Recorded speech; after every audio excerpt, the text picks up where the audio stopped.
마반야바람이 늘 그랬듯이 저를 따라서 하시기 바랍니다. 내 생명 부처님, 무량공덕 생명, 사성제를 바로 알고 팔종도를 실천하며 육바라밀을 실천하고 십바라밀도 실천하여 우리도 부처님처럼 보현행원으로 보리 이루리. 네, 감사합니다. 네, 오늘은 아주 간단한 자해 명상을 하고 시작하겠습니다. 아주 편안한 자세로 앉으시고요. 눈을 지그시 감으시고 명상에 들도록 하겠습니다.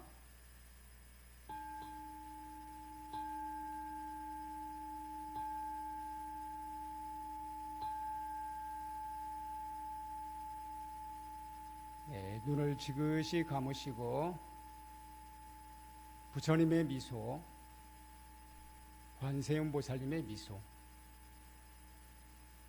이 세상에서 가장 편안한 미소를 떠올려 보십시오. 아기의 미소도 좋습니다. 내 사랑하는 사람의 미소도 좋고요. 내 스스로가 가장 밝고 환했을 때 지었던 미소를 떠올리셔도 좋겠습니다. 그 미소를 떠올리시고 내가 그 미소를 흉내내 봅니다.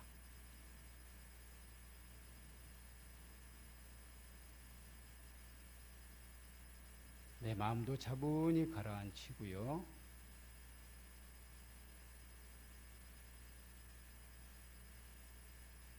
그렇게 편안한 자세를 취하십니다.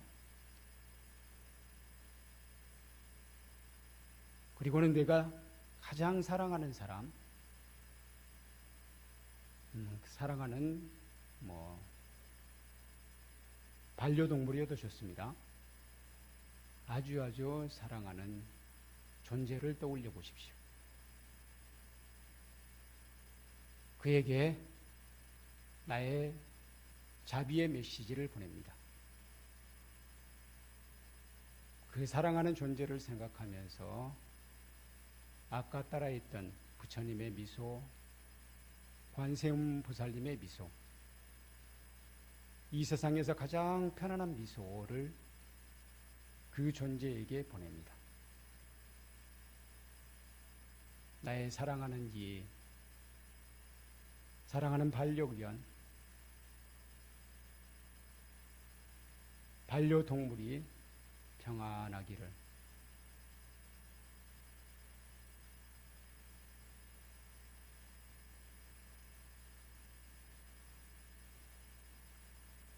그 사랑의 메시지, 자애의 메시지를 이 세상 모든 존재에게 확장시켜 보겠습니다. 이 세상 모든 존재가 편안하고 행복하기를,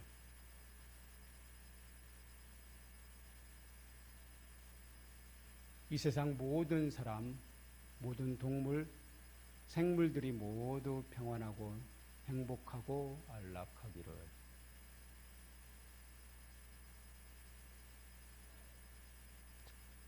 자, 이번에는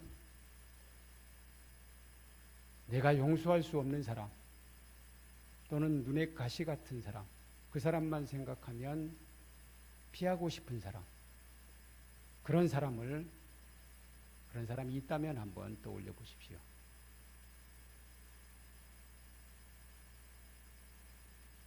그 사람을 떠올리면서 그 사람에게도 아까 처음에 연습했던 부처님의 미소, 관세음보살님의 미소, 이 세상에서 가장 사랑스러운 미소를 그 사람에게 보냅니다.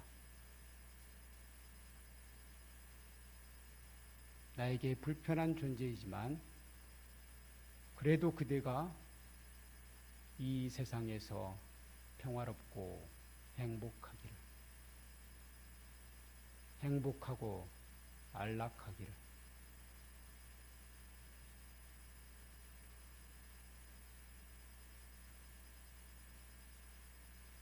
네, 다시 이 세상 모든 존재에게 평화의 메시지를 보냅니다.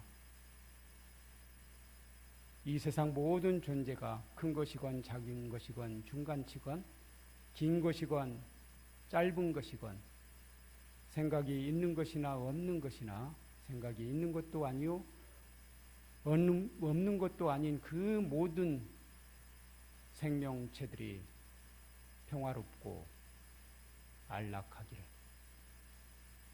평화롭고 안락하기를.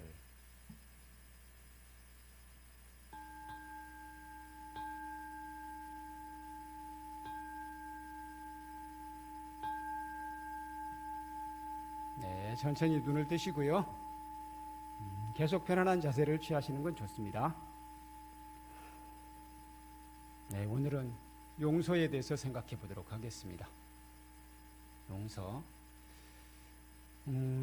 용서를 저는 이제 부처님의 가르침에 따라 우리 무조건 용서하십시오 이렇게 말씀을 드리지만 막상 사연을 듣고 보면 무조건 그렇게 말하기가 쉽지는 않더라고요. 그래서 쉬운 문제가 아니에요. 여러분들은 어떠셨는지 모르겠네요. 방금 자해 명상을 했는데요. 제가 템플스테이에서 이 자해 명상을 하게 되면 지금처럼 짧게 한 건 아니고 조금 길게 차근차근 나갑니다. 내가 사랑하는 사람부터 친구들, 잘 모르는 사람까지 쭉 가다가 마지막에 내가 미워하는 사람 또는 나를 미워하는 사람에게 자해의 메시지를 보내는 것으로 가면 되는데요. 그 부분에서 잘 안 된다 그러더라고요. 그 부분에서는 마음이 용서가 잘 안 된대요. 그런 경우가 꽤 있었다고 합니다. 여러분들은 어떠셨는지 모르겠네요. 그래서 용서라는 것은 쉽지는 않다라고 생각을 합니다. 그럼에도 불구하고 용서를 누구를 위해서 하느냐, 이 개념을 분명하게 잡으면은 용서할 수 있다는 거예요. 근데 많은 경우 용서는 나 자신을 위해서 하는 것이 아니라 다른 일을 위해서 한다고 생각을 하는 경우가 많습니다. 그러다 보면 용서가 잘 안 되는 경우가 있어요. 하여튼 차근차근 살펴보도록 하겠습니다. 먼저 자바암경 야차경에 나온 부처님 개송 한번 같이 읽으시겠습니다. 우리 법회보 왼쪽 맨 위에 나와 있죠? 같이 읽으시겠습니다. 그대들이여 마땅히 성내지 말라. 누가 내게 성내어도 성냄으로 갚지 말라. 악에 대해서 악한 마음 내지 말고 마땅히 교만한 마음 부수어야 하느니 성내지 않고 해치지도 않으면 그야말로 성현이라 하리. 누가 악한 죄 지으며 성나게 하더라도 바위나 산처럼 흔들리지 말라. 제가 요즘에 연습하는 것이 바위나 산처럼 흔들리지 말라 이거예요. 바위나 산처럼 흔들리지 말라. 좋을 때도 마찬가지예요. 조금 좋다고 우리는 막 방방 뛰고 그러잖아요. 그러니까 좋아도 그냥 무심하게. 좋아도 무심할 수 있으면 나쁜 일이 있어도 좀 힘든 일이 있어도 무심하게 될 수 있는 것 같아요. 그래서 언제나 바위나 산처럼 흔들리지 말자. 이걸 제가 실천 과제로 삼고 있는데요. 바위나 산처럼 흔들리지 않으면 용서할 수 있을지 모르겠습니다. 영화 이야기를 한 가지, 두 영화를 이야기를 해드리겠습니다. 밀양이라는 영화를 혹시 보셨는지 모르겠네요. 요즘에는 제가 영화를 잘 못 보는데요. 옛날에는 약간 좀 봤었어요. 근데 이 두 영화는 용서와 관계된 영화 중에서 제가 상당히 인상 깊었던 영화예요. 첫 번째는 이창동 감독의 밀양 보셨는지 모르겠네요. 전도연 씨가 주연을 했죠. 전도연, 송강호. 어쨌든 연기 굉장히 잘하는 두 배우가 연기를 했기 때문에도 이 영화가 살았다고 생각하는데요. 한편으로는 이 영화의 원작은 이청준 선생의 소설이에요. 근데 많은 경우 원작보다 영화가 더 뛰어난 경우는 많지가 않더라고요. 더 좋다고 느끼는 경우는 많지가 않습니다. 근데 이 영화는 원작보다 영화가 더 좋다고 느꼈어요. 그런 몇 안 되는 작품 중에 하나였습니다. 하여튼 이 영화의 주인공 이신혜, 그러니까 전도연이 보냈었는데요. 이 이신혜는 남편이 죽고 나서 남편의 고향으로 내려가기로 생각합니다. 외아들이 있었는데 외아들이 남편하고 꼭 닮기도 했고, 또 남편의 추억을 생각하기도 하고, 또 밀양이라는 땅, 그 땅이 뭔가 끌리는 데가 있었나 봐요. 그래서 밀양에서 살기로 합니다. 그래서 밀양으로 내려갔어요. 밀양, 그 제목도 재밌더라고요. 거기 영어 제목이 밀양 출신 여기 한 명 있는 것 같은데, 영어 제목이 뭐였죠? 밀양이 백팩한이 아니라 비밀, 시크릿 선샤인이라고 했던 것 같아요. 시크릿 선샤인, 밀자를 비밀 밀자를 쓰고 양자는 변양자를 써서 시크릿 선샤인. 그 제목도 상당히 재밌었어요. 밀양으로 내려갑니다. 밀양 꿈을 안고 여기서 내가 행복하리라. 나의 아들과 함께 행복한 삶을 꾸리리라. 라고 생각하고 밀양으로 갑니다. 밀양에서 즐겁게 잘 살고 있는데 어느 날 사고가 났어요. 아들이 유괴당했어요. 유괴당해서 결국 죽었습니다. 그리고는 유괴범이 잡혔어요. 영화는 사실상 여기서부터 시작되는 거예요. 근데 유괴범이 잡혀서 유괴범이 얼마나 믿겠어요. 근데 그럼에도 불구하고 나는 살아야 되겠다 라고 생각하고, 이분은 또 가까운 곳에 이웃집에 교회 다니는 분들이 많이 있어서 교회를 다니게 돼요. 개신교 교회를 다녀요. 개신교 교회를 다니면서 용서라는 것을 배우고 용서를 해야 되겠다고 생각해요. 용서를 해야 되겠다고 생각하고 용서를 열심히 연습을 합니다. 그리고는 그 유괴범을 용서하기 위해서 면회를 가야 되겠다고 생각해요. 면회를 갑니다. 면회를 가서 보니까 그 유괴범이 얼굴이 너무나 편안한 거예요. 너무너무 편안해. 그 사람 심리가 이상하죠. 너무 편안한 모습을 보니까 나는 이렇게 힘든데 저 죄를 지은 놈은 저렇게 편안할 수가 있느냐. 그런 억울함이 들기도 했죠. 그래서 얘기를 들어보니까 그 유괴범도 감옥 안에서 개신교에 귀의해가지고 개신교에 귀의해서 열심히 신앙활동을 했대요. 신앙생활을 했대요. 열심히 신앙생활을 한 결과 하나님에게 응답을 받았다는 거예요. 그래서 하나님이 용서를 해줬대요. 그 말을 듣는 순간 이신의 이 아이 엄마는 갑자기 머리 꼭지가 돌아버려요.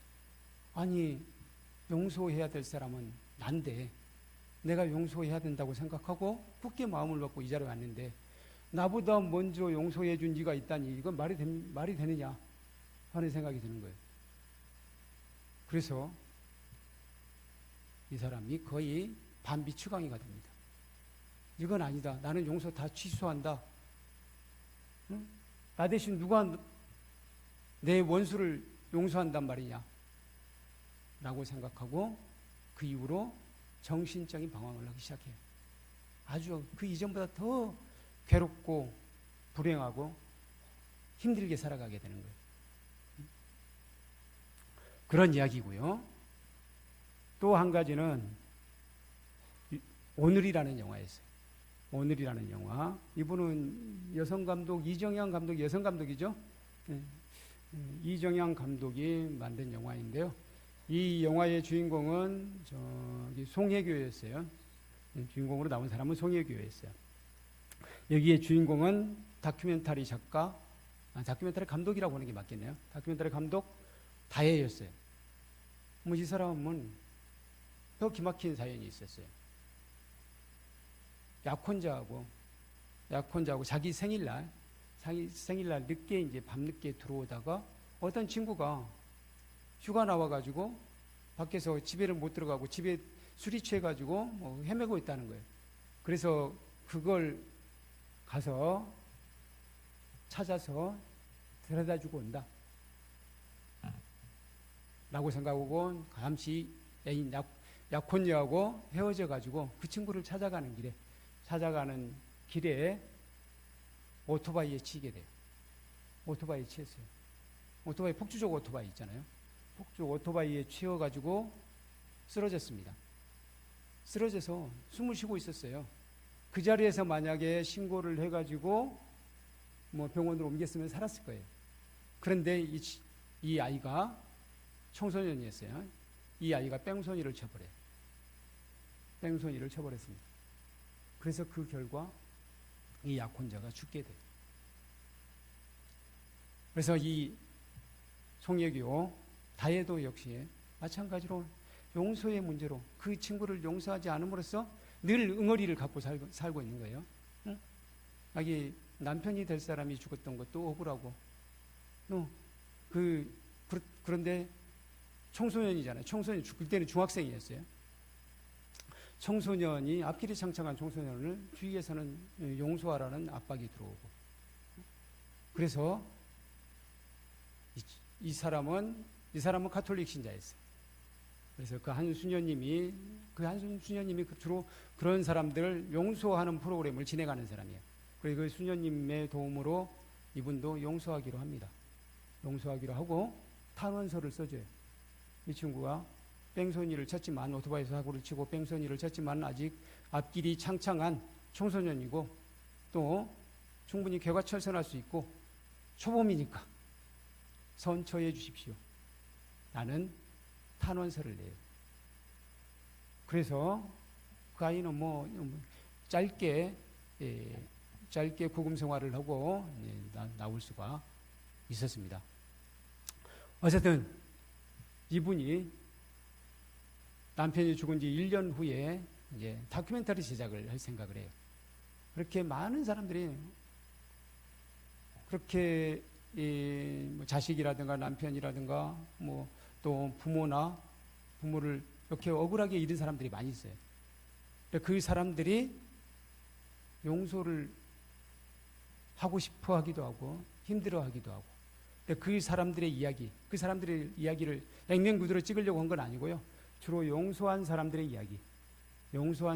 이야기를 찍고자 합니다. 그래서 그 다큐멘터리 진행을 해요. 다큐멘터리를 진행을 하면서 보니까 사람들이 처음에는 용서를 하려고 했다가 대부분의 사람들이 오히려 용서를 못하는 모습을 많이 보게 돼요. 그 이유가 뭐냐면은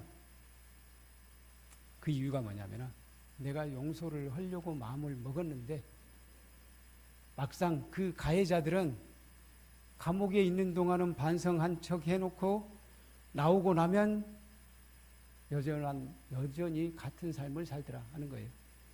반성의 기미가 없더라 하는 거예요.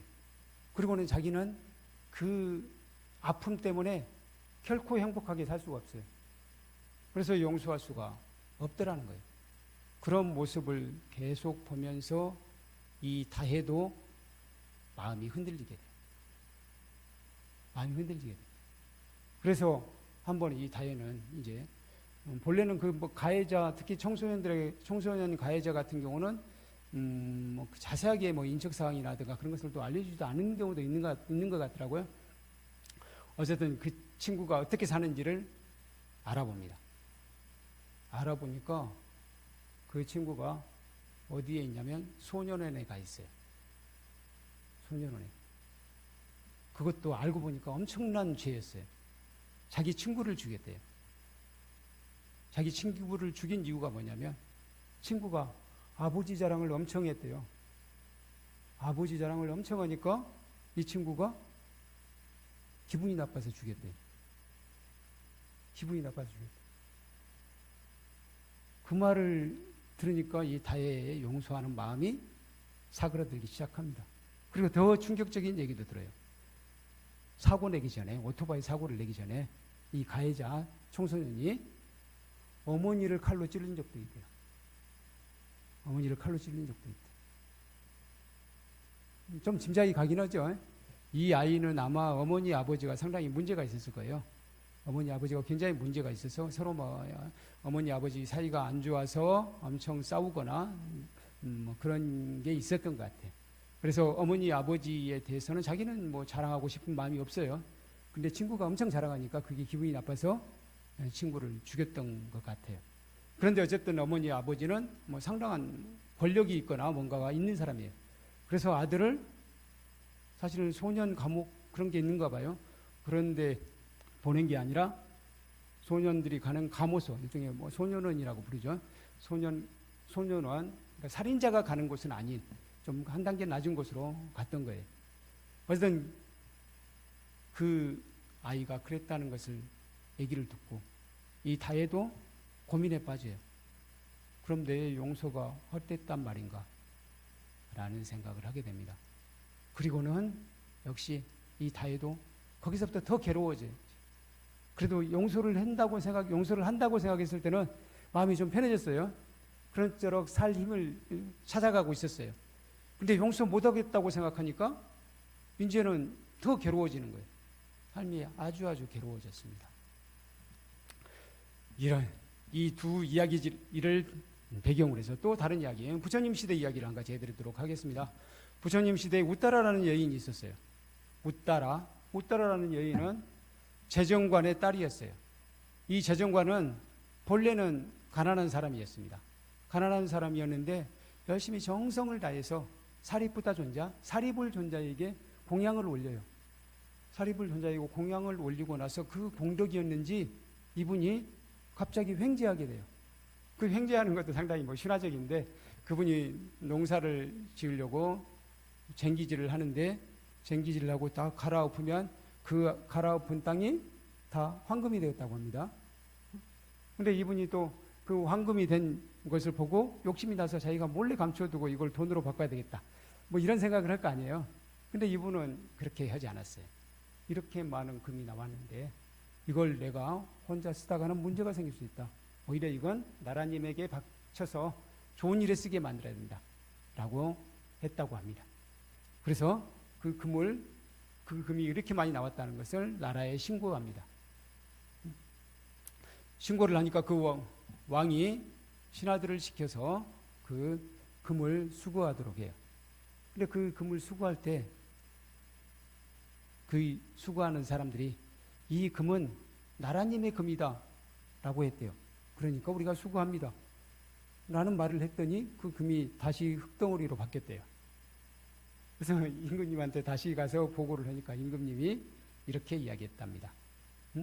그건 나라님이 것이라고 하지 말고 그 우따라의 아버지 이름이 뿜나였어요. 뿜나. 이건 뿜나의 금입니다 라고 하라 그랬대요. 그래서 다시 가서 그곳에 가서 이건 뿜나의 금입니다 라고 했더니 다시 금으로 바뀌었다고 해요. 그래서 그걸 나라님한테 바치고 왕이 이분을 나라에 큰 벼슬을 줘요. 저기 재정관, 오늘날로 이야기하면 재무부 장관 정도 되는 거예요. 재정관 벼슬을 주게 됩니다. 근데 재정관이 한 명만 있는 것은 아닌 거 보니까 재무부 장관 정도는 아닌 것 같네요. 어쨌든 재정관이라는 벼슬을 줍니다. 근데 갑작스럽게 아주 신분이 상승하게 된 거예요. 그래서 재정관이 되어서 딸이 있었는데 딸이 우따라였어요. 이 딸을 또 다른 재정관에게 시집을 보냅니다. 이 우따라도 그렇고 뿜나도 그렇고 뿜나는 아까 사리불 존자에게 공양을 올렸다고 그랬잖아요. 그만큼 아주 신심이 돈독했습니다. 역시 우따라도 아주 신심이 돈독했어요. 그런데 시집간 재정관은 외도였어요. 그러니까 부처님 당시에도 종교 갈등이 있었던 것 같아요. 그 외도에게 시집을 가고 보니까 부처님과 비구 승가에게 공양을 올리기가 쉽지가 않은 거예요. 공양을 올리기가 쉽지가 않았습니다. 그래서 하루는 아버지 뿜나에게 호소를 해요. 아버지, 제가 부처님께 공양을 올리고 싶은데 우리 집안에서는 도통 그럴 새가 없습니다. 남편 시봉하느라 정신이 없습니다. 라고 이야기하는 거예요. 그러니까 분라가 내가 기생 시리마를 엮어줄 테니까 시리마에게 잠시 한 보름간 남편을 시봉하게 하고 그때 부처님과 비구 승가를 초청을 해서 공양을 올려라 라고 했습니다. 그래서 아주 좋은 생각입니다. 그거는 우따라가 기생 시리마를 불러요. 시리마를 불러서 네가 보름 동안 내 남편을 잘 시봉을 해주면 내게 사례를 하겠다 라고 이야기합니다. 그리고는 이 시리마에게 남편을 시봉하게 해요. 근데 시리마가 가만히 보니까 우따라하고 남편하고 사이가 너무 좋은 거예요. 그러니까 시리마가 질투가 났어요. 질투가 나서 이 우따라에게 해코지를 해야 되겠다 라고 생각합니다. 그리고는 어느 날 팔팔 끓는 기름 음식을 만드는데 인도에서는 막 튀김 같은 걸 많이 만들잖아요. 기름이 팔팔 튀기는데 그 뜨거운 기름 국물을 우따라에게 끼얹어 버려야 되겠다고 생각을 해요. 그래서 우따라가 저쪽에서 건너오니 가까이 오고 있으니까 그때 국자에다가 기름을 한가득 뜹니다.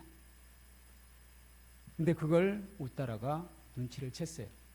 아, 저 시리마가 나에게 해코지를 하려고 하는구나 라는 걸 눈치챕니다. 그럼에도 불구하고 우따라는 이렇게 생각해요. 아, 저 시리마는 내가 부처님께 공양을 올릴 수 있도록 도와주는 사람이다. 나에게 얼마나 고마운 존재인가. 그런데 저 시리마에게 내가 어떤 미운 감정이라도 가지면 안 된다 라고 생각을 해요. 그리고는 이렇게 생각을 합니다. 만약 나의 마음속에 시리마에 대한 조금이라도 나쁜 감정, 싫어하는 감정, 미워하는 감정이 조금이라도 있으면 저 기름이 나에게 치명적인 화상을 입힐 것이요. 만약 나에게 미운 감정이 조금치도 없다면 저 물은 나에게 아무런 해를 끼치지, 기름물은 아무런 해를 끼치지 못할 것이다 라고 속으로 생각을 해요. 그리고 가까이 갑니다. 그때 시리마가 기름 국물을 확 끼얹어 버려요. 그런데 우따라의 몸에 닿는 순간 그 기름은 그냥 시원한 물이 되어버렸대요. 시원하고 청정한 물이 되어서 그냥 얼굴을 깨끗이 씻어줄 뿐이었다고 합니다. 시리마가 한 번에 안 되니까 더 화가 나가지고 또 국물을 떠서 한 번 더 끼얹습니다. 그러나 역시 마찬가지로 그것이 아주 시원한 청정한 물로 바뀝니다. 그러니까 그 옆에 있던 시종들, 여종들이 한꺼번에 달려들어서 그 시리마를 막 두들겨 팼습니다. 너는 왜 우리 주인님을, 착한 주인님을 왜 해코지 하느냐? 라고 막 나무라면서 막 두들겨 팬 거예요.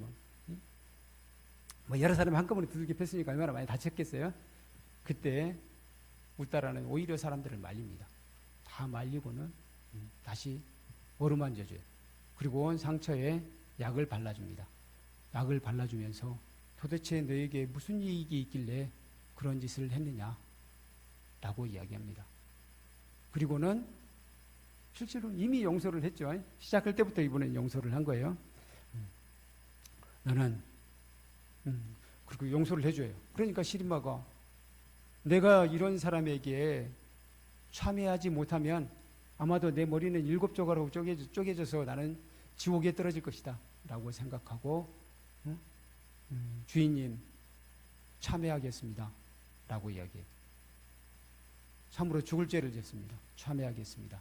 참여합니다 라고 이야기합니다. 그러니까 우따라가 이렇게 이야기해요. 나한테 참여하지 말고 내 아버지에게 참여하라.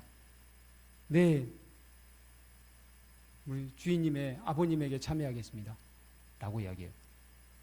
나의 아버님은 여기에 시아버님 또 친정아버님 이분들도 계시지만 나의 스승이신 아버님이 계시다. 나의 아버지와 같은 분 바로 부처님께 참여하라 라고 이야기해요. 그리고는 이제 부처님께 공양청을 올립니다. 공양청을 올려서 부처님과 비구승가가 와요. 비구승가가 와서 공양을 정성껏 올리고 나서 그때 시리마가 부처님께 참회를 하게 됩니다. 그래서 부처님께서 거기에 시리마를 비롯해서 여러 사람들에게 용서에 관한 법문을 해주셔요. 뭐 용서는 남을 위한 것이 아니다. 자기 자신을 위한 것이다. 그리고 너는 진정으로 참여하라 라고 이야기하고요. 우따라에게는 물어봅니다. 우따라는 시리마가 뜨거운 기름 국물을 끼얹을 때 너는 어떤 마음이었느냐? 이렇게 물어봅니다. 그러니까 우따라가 그렇게 이야기를 합니다. 시리마는 나에게 정말 고마운 일을 해준 사람이다. 내 남편 시봉하는 것을 도와주어서 내가 부처님께 공양을 올리고 또 비구 승가의 공양을 올릴 수 있도록 도와준 사람이다. 그렇게 함으로써 내가 부처님의 귀한 법문을 듣게 해주는 사람이다. 저는 시리마에게 초의 나쁜 감정도 없었습니다. 오직 시리마가 좋은 사람이 되어서 훌륭한 삶, 행복한 삶을 살기를 바랐을 뿐입니다. 라고 이야기해요. 그러니까 부처님께서 우따라여 참으로 훌륭하다. 참으로 훌륭하다. 라고 하시고는 이렇게 개송을 읊으십니다. 개송을 같이 읽으실까요? 우리 법회보 오른쪽에 있습니다. 오른쪽에 중간에 파란 글씨로 얌전하게 편집이 되어 있죠? 같이 읽으시겠습니다. 분노를 정복하는 것은 겸손과 자비, 사악을 정복하는 것은 선과 지혜, 인색을 정복하는 것은 관용과 배품, 거짓말을 정복하는 것은 진실을 말하는 것이다. 이 개송을 듣고 주위의 모든 사람들이 수다원가가 뭔지 아시죠? 수다원가는 이제 성자의 시작인 거예요. 성자의 반열에 드는 거예요. 이 성자의 반열에 들어가면, 수다원가에 들어가면 다시 후퇴하는 일은 없습니다. 마치 뭐하고 같으냐면요, 강물에 예를 들어서 배를 띄웠다. 강물에 배를 띄웠습니다. 종이배를 띄워도 괜찮아요. 플라스틱 배를 띄워도 좋고, 그 배가 바다로 쭉 흘러가게 됩니까? 아니면은 다시 산으로 올라갑니까? 다시 산으로 올라가는 일은 없어요. 어떤 바다로 흘러가는 배도 있고 중간에 뭐에 걸려가지고 못 가는 경우는 있지만 다시 올라가는 경우는 없습니다. 다시 말해서 수다원과에 들어가게 되면, 그 흐름에 들어가게 되면 후퇴하는 일이란 없습니다. 그냥 정체는 있을 수도 있겠어요. 이치를 생각하면 빨리 못 가고 정체는 될 수 있을지언정 결국에는 성자, 완전한 성자, 우리 초기불교에서는 아라한이라고 했죠. 결국에는 아라한까지 가게 된다고 합니다. 그러니까 그 주위에 있는 모든 사람들이 수다원과를 성취했대요. 얼마나 수승한 개송입니까? 여러분들도 지금 이 개송을, 이 이야기를 듣고 잘 읊으셨으니까 이제 아마도 수다원가에 들어가셨을 겁니다. 거기에 이제 성자의 반열이라고 생각하시고 행동을 하시면 되겠어요. 만해 스님이 전해주시는 책은담 한 대목을 들려드리도록 하겠습니다. 이제 부처님 가르침이 전부 좋아서 부처님 가르침에 거의 모든 해답이 있지만, 한편으로는 가끔 저는 이제 만해 스님의 책은담을 읽거든요. 만해 스님의 책은담 속에서 또 현실적인 답을 얻을 때가 많아요. 그래서 만해 스님 책은담을 한 번씩 읽는데요.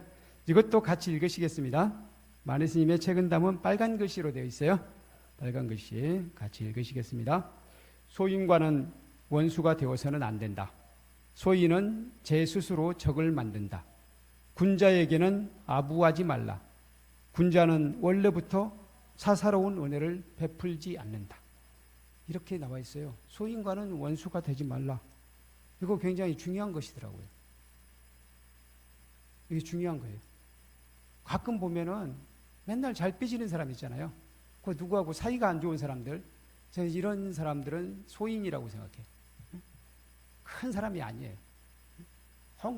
어디를 가든 자기 적이 있는 사람들 있잖아요. 이런 분들은 저는 큰 사람이 아닌 것 같아요. 그렇다고 해서 적이 100% 없어야 되는 거 아니에요. 부처님도 적 많았습니다. 큰 사람은 큰 적이 있어요. 근데 작은 적은 만들지 않는 게 좋은 것 같아요. 소소한 이렇게 막 잘 삐지는 사람들, 뭐 그런 사람들한테는 척지지 않는 게 좋은 것 같아요. 만해 스님은 그렇게 말씀하신 거예요. 소인과는 원수를 맺지 마라. 원수가 되지 말라. 소인 그냥 그 잘 삐지고 뭐 맨날 뭐 언뜻 오면 누구하고 사이가 나빠지고 그런 사람들 있잖아요. 그런 사람들 그냥 불쌍하게 봐주고 웬만하면 용서해주고 그냥 너그럽게 어루만져 주라는 거예요. 그 사람들 똑같이 맞서서 네가 그랬으니까 나도 한마디 한다. 그런 경우가 대부분이죠. 그러다 보면 두 사람은 계속 말도 안 하고 지내고 이렇게 되는 거예요. 이건 둘 다 소인이라고 생각해요. 이런 것은 하지 말라는 거예요. 차라리 큰 원수는 만들어도 괜찮아요. 예를 들어서 만해 스님에게 큰 원수는 누구였어요? 일제잖아요. 일본 제국주의예요. 일본 제국주의 같은 것을 적으로 만들어야지. 옆에 있는 사람 쪼무레기를 적으로 만드는 것은 이건 대인의 풍모가 아니라는 거예요. 바로 이 부분을 다 가르치시더라고요. 책은담에 나와 있는 구절인데요. 책은담에서 만해 스님 나름대로 뽑으신 거예요, 이건. 근데 딱 이 부분을 뽑으셨어요. 소인과는 원수가 되지 말라. 그래서 아예 차라리 큰 원수를 만들지언정 작은 원수, 쪼무레기 원수 만들지 말라는 거예요. 그런 사람은 그냥 불쌍히 봐줘서 어루만져 주어라. 이게 만해 스님이 생각이에요. 소인은 제 스스로 적을 만든대요. 그렇게 내가 적이 안 되어도 그 사람은 또 적 만들어요. 그런 두 사람이 적이 되면 그냥 서로 어루만져 줘야지. 나도 거기에 끼어가지고 네 편 내 편 가는 것은 그야말로 나도 소인이 되는 것이다. 이렇게 말씀하셨고요. 군자에게는 아부하지 말라. 큰 사람에게는 막 칭찬해가지고 그 칭찬하는 것은 괜찮아요. 그런데 그분이 계시는 앞에서 막 칭찬하는 사람들 있잖아요. 뭐 저도 그랬는지 모르겠습니다만은 막 사람이 있는 데서는 막 칭찬하는 사람이 있어요. 그래놓고는 그 사람이 없을 때는 욕을 해. 그런 사람 보신 적 있으세요? 그렇게 해서는 안 된다는 거예요. 군자는요, 큰 사람은요, 아부하지 않아도 압니다. 어떤 사람이 내가 칭찬해야 될 사람이고 어떤 사람이 내가 아껴줘야 될 사람이라는 걸 다 알고 있다는 거예요. 그렇기 때문에 그 앞에서 아부해봤자 진정으로 큰 사람은 크게 소용이 없다는 거예요. 진짜 이것도 마음에 탁 와닿는 말이죠. 그 이유가 이거예요. 군자는 원래부터 사사로운 은혜를 베풀지 않는데, 군자는 큰 사람은 만인을 위해서 일을 하고 만인을 위해서 베풀지, 어떤 한 개인 나에게 좀 와본다고 해서 나에게 좀 잘해준다고 해서 그에게 베풀지 않는다는 거예요. 그래서 군자에게는 아부하지 않는다는 거예요. 진짜 멋진 말씀 아닙니까? 그래서 다 좋지만 이거 만해 스님이 이렇게 한 구절 한 구절씩 뽑아준 게 저는 굉장히 많이 와닿아서 만해 스님의 책은담을 한 번씩 봅니다. 어쨌든 여기서 용서에서 초점을 한번 생각해 보죠. 초점은 뭐냐? 나 자신을 위해서 용서하는 거예요. 용서를 못해서 누가 괴로웠습니까? 이신에 아까 자기 아이가 유괴당했던 사람, 그 유괴범을 용서해서 누가 괴로운 것 같아요? 유괴범은요, 여전히 나는 하느님한테 구원받았다고 하고 잘 살고 있어요. 근데 본인이 괴롭잖아요. 본인이 괴롭죠. 그건 충분히 이해가요. 용서 못하는 것도 이해가요. 다 이해가지만 실질적으로 진짜로 괴로운 사람은 본인이더라 하는 거예요. 본인이더라는 거예요. 그래서 이 용서, 저는 개념을 분명히 잡자는 겁니다. 누구를 위한 용서도 아니고 나 자신을 위한 용서라는 거예요. 나 자신을 위한 용서. 그리고 죄를 지은 사람은요, 어떻게든 그 죄갚음을 하게 돼 있잖아요. 그러니까 내가 하지 않아도 그 죄갚음은 받게 돼 있어요. 그래서 내가 용서하니 안 하니를 너무 생각하지 말고 나 자신에게 진정으로 이익되는 게 무엇이냐 라는 걸 생각해 볼 필요가 있습니다. 아까 송혜교가 보냈던 타해의 경우도 마찬가지죠. 어쨌든 그 사건에서 계속해서 헤어나지를 못하고 있어요. 그 사건에서 용서를 안 하고 보니까 헤어나지를 못해요. 자기 삶을 살아가지를 못해요. 결국 용서를 해야 뭔가가 정리되고 자기 생애를 살아갈 수가 있잖아요. 결국 용서는 자기 자신을 위한 것이에요. 근데 그럼에도 불구하고 제가 그런 일을 당한 사람한테 이렇게 강력하게 주장하지는 못하겠어요. 왜 그러냐면 그 사람의 심정을 충분히 이해를 하기 때문에. 충분히 저는 어쨌든 이제 모든 것이 이해의 바탕이 돼야 되잖아요. 그래서 그러나 용서하지 마시오라고는 절대 하지 않습니다. 자기 자신에게 진정으로 이익되는 것이 무엇이냐, 그걸 생각하자. 그래서 용서는 결국 나 자신을 위한 것이다. 저는 우리 불교가 결국은 나 자신을 위한 것이라고 늘 주장을 해요. 우리 대승불교는 대체로 보살행을 강조하잖아요. 보살행은 거의 이타행인 것 같죠? 남을 위한 것인 것 같죠? 그런데 남을 위한 것이 사실은 자신을 위한 것이더라. 그건 많이 느껴요. 자신만을 위한다고 하는 것이 사실은 자신을 위한 게 아닌 경우가 많아요. 마찬가지로 용서도 그렇다는 거예요. 용서도 자기 자신에게 도움이 되는 겁니다. 그래서 우리 불교는 근본적으로 모두가 잘 살자는 것이지 나는 빼고 남만 잘 살게 하는 게 아니라는 거예요. 그러면 당연히 나 자신을 위한 것이 있어야 되는 것이. 나는 오히려 순서로 이야기하면 나 자신을 먼저 위하고 그 다음에 남을 위해 봉사해야 된다. 그렇게 주장을 하고 싶어요. 더 좋은 것은 실제로는 그 순서가 따로 없어요. 나 자신과 남이 함께 좋은 것, 그것이야말로 최상이다. 이렇게 얘기할 수 있겠습니다. 네, 그러면은 우리 늘 그랬듯이 선시 한 편을 같이 읽으시겠습니다. 같이 읽으시겠습니다. 그를 사랑하면 그도 나를 사랑하고 그를 미워하면 그도 나를 미워하는 법. 사랑도 미움도 오직 나에게 달린 것을 왜 하필 이 산승에게 물어보는고. 월화 교우스님도 똑같이 말씀을 하셨네요. 네, 이거에 대해서는 뭐 더 이상 말씀드리지 않아도 되겠습니다. 사실상 많은 경우 내가 좋아하는 사람들 가만히 보면은 나를 좋아하는 사람을 내가 좋아해요. 그런 경우 많지 않나요? 뭐 가끔은 이제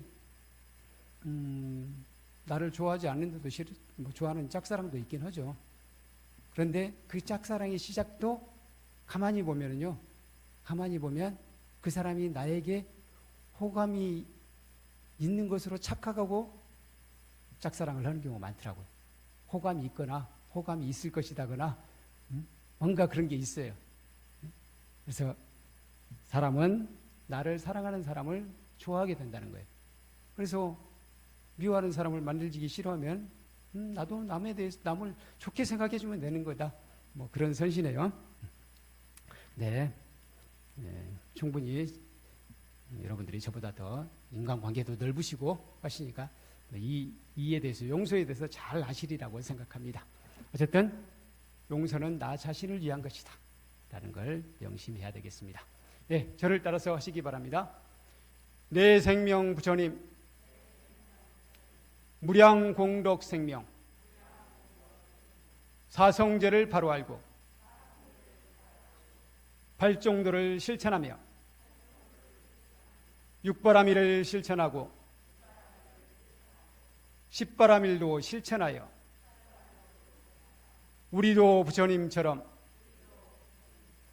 보현행원으로 보리 이루리. 네, 마반야바라밀 감사합니다.